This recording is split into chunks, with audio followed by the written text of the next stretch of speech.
a little better. I'd stop the overtime. Well, I wanted to tell you about that early retirement program. You know, the older an individual is, the higher their pay. He spoke about the employees all making under $40,000. Yeah, that's the people that they're trying to take their raises from. They're making under $40,000. You take away $8,000 for the feds or the state, more taxes from the. They're making like just above poverty level, the employees, and you want to take money away from them. I'd sell off city land. There's a lot of vacant, not Bader Field. Bader Field should remain in the land bank, and I certainly would reduce the car usage and the cell phones, of course, and I'd reopen Bader Field. One landing strip, just like any Caribbean island, and T-hangers, and see if the people would come flying back in with pockets full of money, which they usually do. And I could have saved a lot of money before Mayor Langford left office the last time when he was defeated by Levy. He moved the Division of Construction up to the 7th floor of the county administration building and paid the county good chunks of money, hundreds of thousands of dollars, to put it up on the 7th floor of the county administration building. It came right back 2 years later. It didn't work. So you have to make decisions that are going to save the city money, and that's a few of them. So. All right, the biggest area when it comes to the budget are salary and wages. And if you look at what the budget has been over the last decade or so, with a few exceptions, it's just been a steady incline. And the only way that legitimate tax relief is going to happen is if there's a substantial cut in spending. And so in order to do a substantial cut in spending, you have to go to the heart of the matter, which is salaries and wages. And that's why I've proposed a 15% reduction in the city's workforce. Now that is going to come from public safety as well as the administration. I'm going to focus on things like cutting confidential aides in the mayor's office. We're going to work on getting weights and measures to go back to the county. We're going to do things that allow us to weed out the brass. There's too much brass in public safety, and that's a huge expense. What I would look to do things is look into privatizing trash pickup. I mean, this is a serious situation we're in. City Council has done the proverbial kick the can down the road routine, which seems to be a pastime in Atlantic City, by deferring those pension payments. When it comes to the audits, and I think this is something that comes with experience in elected office. When you're in there for years, you get this conception that when an auditor is telling you to correct something, that you don't have to do it. To have more than 10 things show up on an audit that showed up last year, and looking into that, some to most of them showed up the year before, when does the common citizens in Atlantic City just say, what's wrong with our elected officials? Why won't you listen to the audit? Why won't you listen to the plight and the pain that taxpayers have in their homes? Why won't you make these cuts? And I think it comes with being in elected office for too long.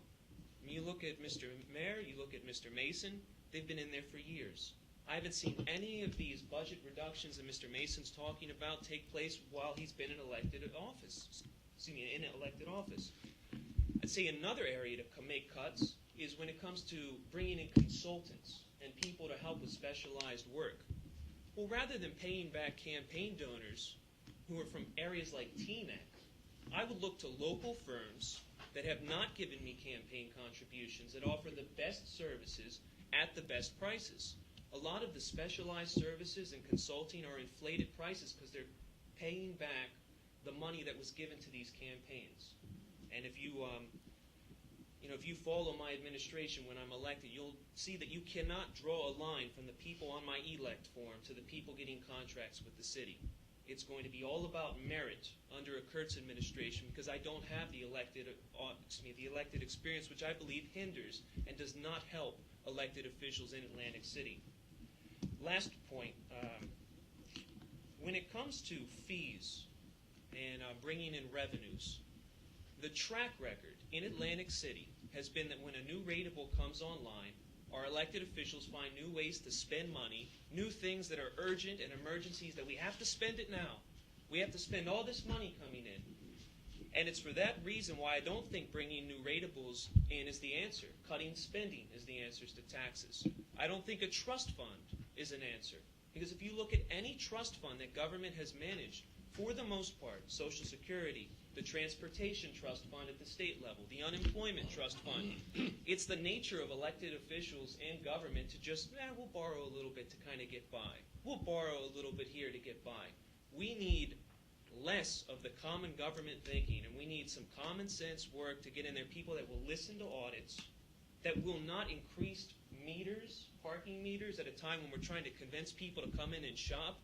Why would you dissuade them with higher tolls at the state level or higher parking meters at the local level? I think it's a horrible idea to raise the meters.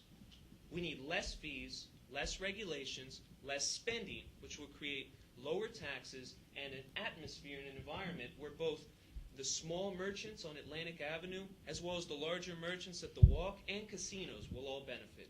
Can I just ask you, Mr. President, you see on the website, you say, you don't have any elected experience. Do you have any administrative experience? I work as a purchasing agent, and so I have experience working. I work as a purchasing agent for Jomar Manufacturing. We're an OEM, and we make injection blow molding machines. I just didn't see it on the website. Okay, I have it up there in my bio. Yeah. Let me just, if I might, 10 seconds.